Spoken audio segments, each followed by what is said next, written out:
Gracias ndayira mu linnya lya Katonda obujulizi bwe ngenda okuwa obukwatagana n'omusango bwe ngenda okuwa oguli mu kooti kati ngenda kuwanga wa mazima lulimba.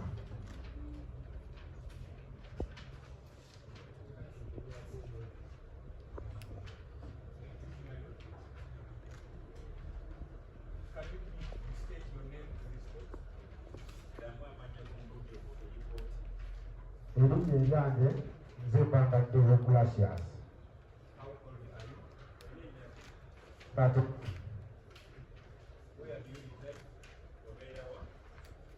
Kawempe Mbogo.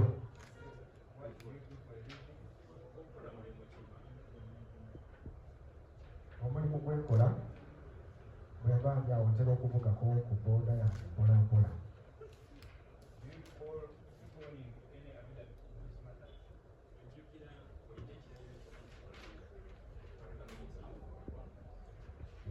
Yenina kyenzijukira.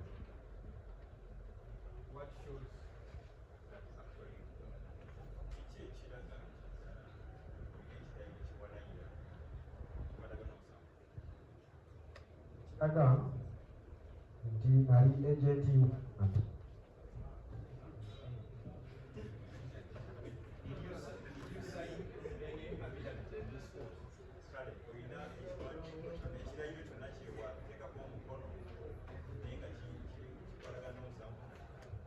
yes sir.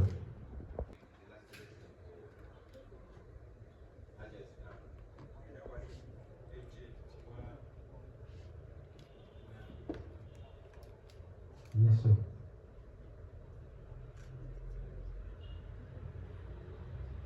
When did you receive your appointment letter?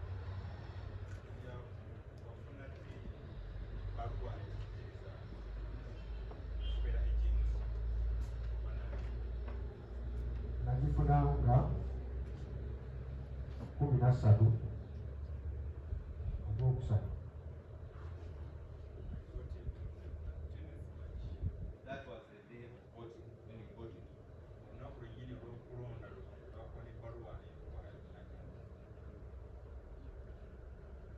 Nagifuna No, you told us you voted on the machine. So I'm just confirming because that was the dog election. So you voted on the dog election.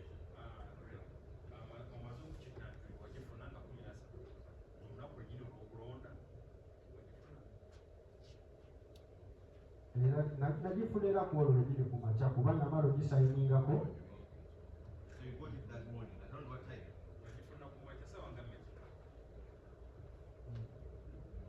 Nagifuna era ku makya nga ngenda saawa zaali 12 nga tugenda ddala ku. Who did you get it from?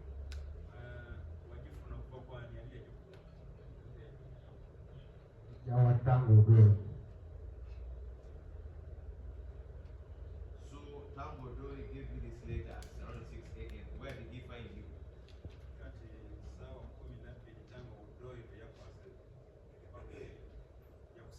Oweekitiibwa omulamuzi nsaba kutereezaamu. Maybe what you can do, listen to my question, then answer, not what you be prepared to answer, right? I have different questions. So, at 6 a.m. when you received it, okay.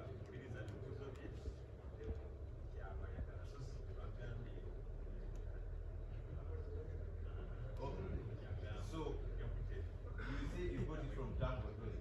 Where did he find you to give you that letter?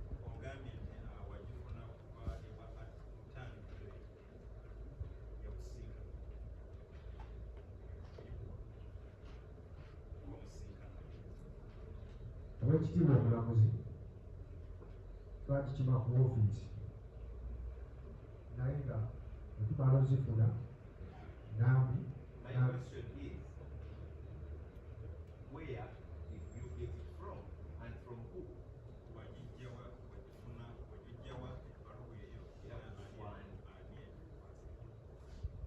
Mbona bigonambi. So, Honorable Nagi gave you that letter on polling day at 6 a.m. No.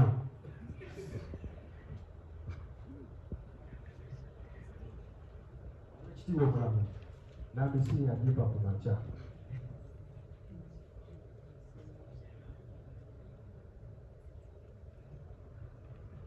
Okay, first it was Odoi, now Nambi, now Asad. Who gave it to the third time?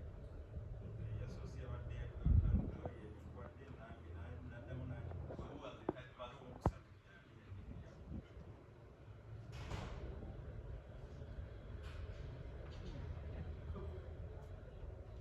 Yali chairman waffe. What's his name or her name?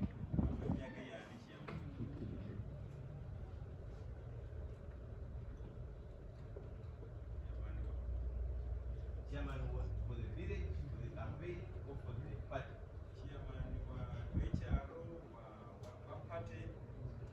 Or campaign?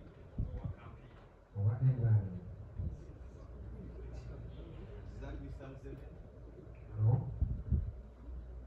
So what's the name of the person who gave you, appointing you as an agent? And who handed you that letter?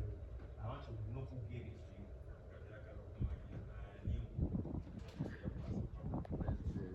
On morning that 6 a.m.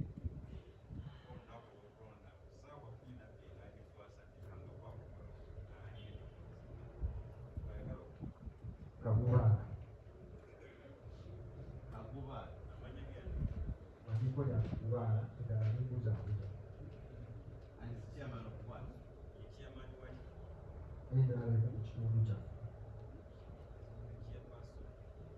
And when pay for the village?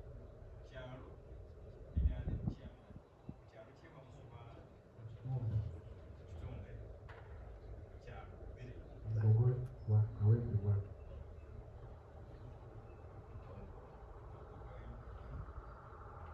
So Mr. Kabuwala gave you this letter on polling day at 6 a.m. That's the final answer.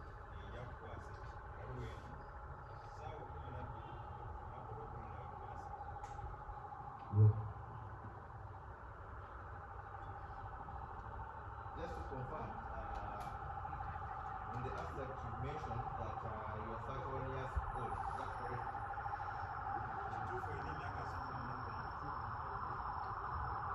The abstract you signed in this form, which you just identified.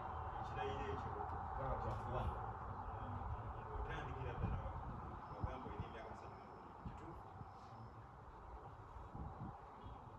Oweekitiibwa Omulamuzi. No, it's yes or no. What is slated?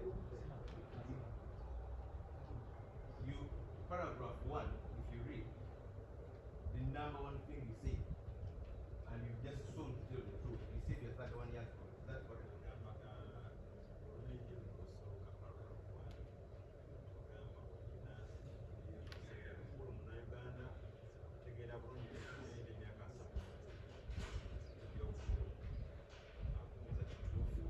Kituufu.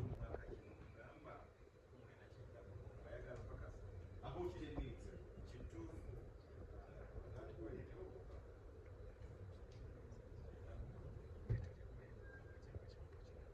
Gye nazaalibwa. A person born in 1991 would be 34 years. You see?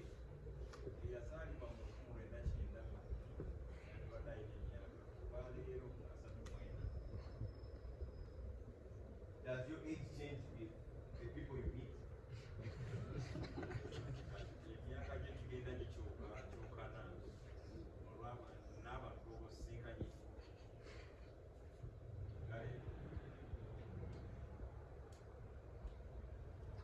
Which one was the lie? The one in the affidavit or the one you said in court? The two must be honest. Which one is the lie?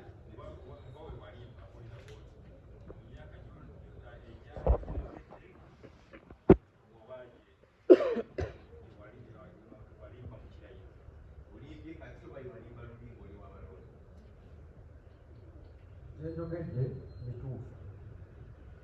Naye okusinziira ku nfuna y'endagamuntu nagifunira mu biseera nga weriyo Now, I'm gifunira. not talking about the idea, I'm talking about what the answer you say. Here in court and what you said in the affidavit. Which one is the correct one? Which should we take? Yes.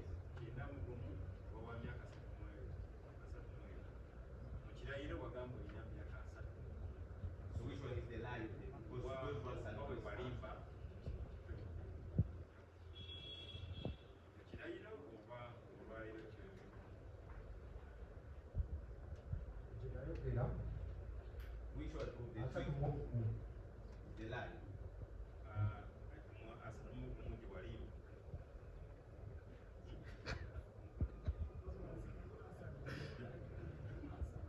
ddamu nti asatu mu ogumu mutono. I would like the translator, Mr. Secretary, to read to you paragraph 12. kakati looya ayagala okusomere ekirayiro kyo gyewayogera mu namba 12 Yes, so translate it to him. wagamba nti byonna byenjogedde ekirayiro kino bituufu kusinziira ku manya You just told the court that one, paragraph 1 you told the lie in the first paragraph kakati and in the last one. paragraph esembayo kyewayogera mu kusembayo n'ekisooka omuli emyaka gya 3 They are both lies. Let's go to the third lie. You want to take me to the ID. Open that ID that you just showed. twaliko ku kirimbo ekirala ekyokusatu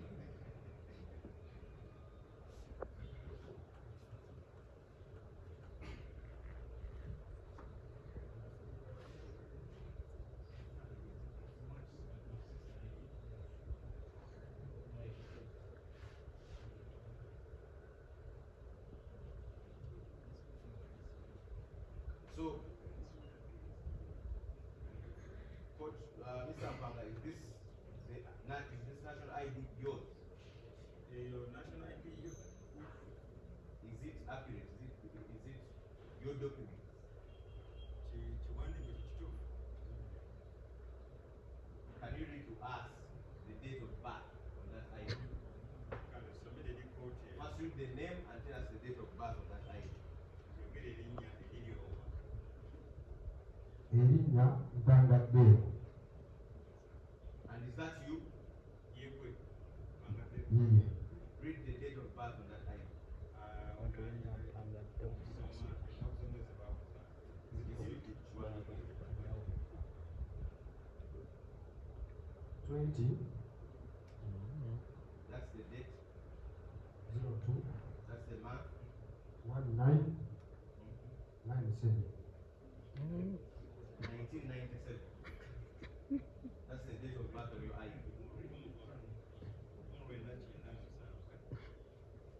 So you've told us 1 minute ago that the 31 years you stated that it was a lie. And you said you are 34. So this is the third lie. Do you know how old you are, Mr. Amba? kakati wasoose n'asatu mwenda kati 1997 akubuuza This would make you 28 years. ate wano kikikutwala myaka 28 So this is another lie you told when you are getting an ID. Oh, it's not you. nakuno okulimba okulala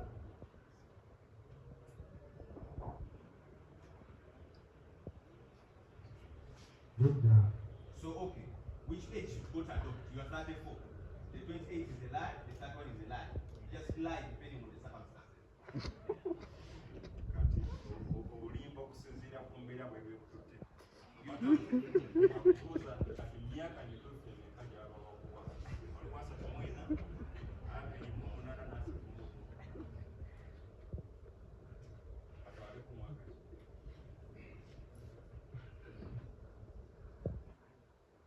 asatu mwenda. So this ID is not yours, or you uttered kale false kitegeeza information to Nina. ekitegeeza id eyo efuddeko siiyo ekitegeeza wawaayo amawulire ag'obulimba Okay, Mr. Ampa, let's go to the other line. Because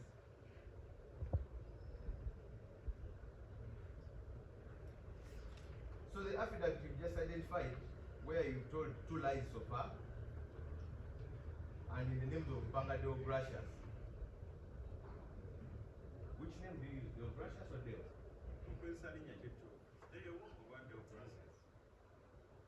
Gondanga process. Just like the age used interchangeably.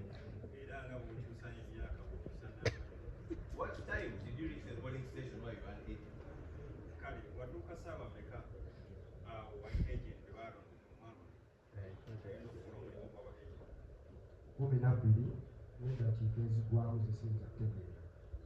This was after you had met Mr. Kabubala and received your letter a few minutes earlier.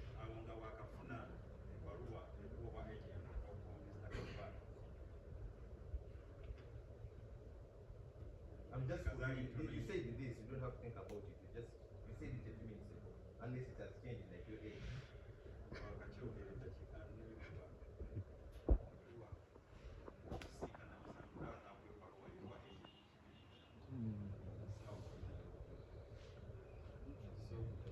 What time did the voting close at that polling station where you were in?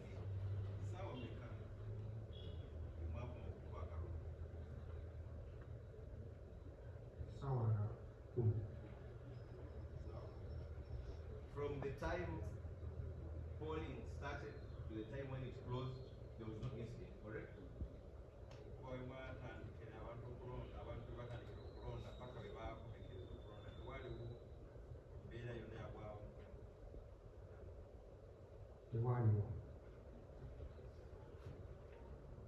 And it's also correct that among your duties as an agent was to keep track of the people who come to vote. Did you give any report of people who were voting since there was no incident?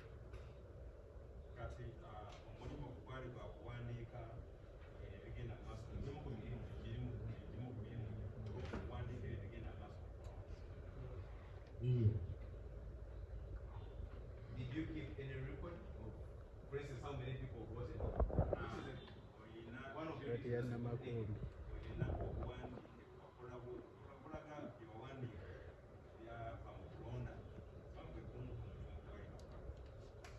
Sirina. So what did you do as an agent before voting was interrupted? What were you doing?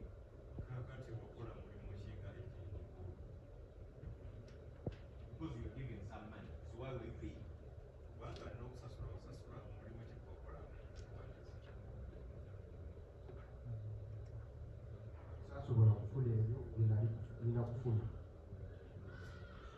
There was nothing which disrupted polling from the time it started until 4 p.m. when it closed. So what stopped you from keeping any form of report to report to your candidate how people are voting?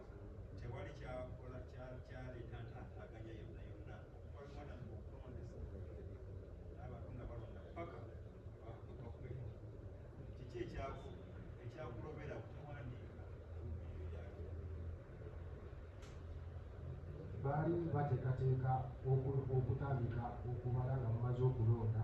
That's the answer you have got. I'm asking a different question. I'm saying from the time voting started to 4 p.m. when it closed, there was no incident. That's what you said, no report.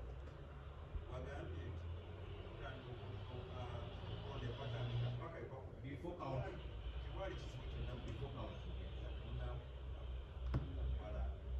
So what stopped you from keeping a track of how people were voting?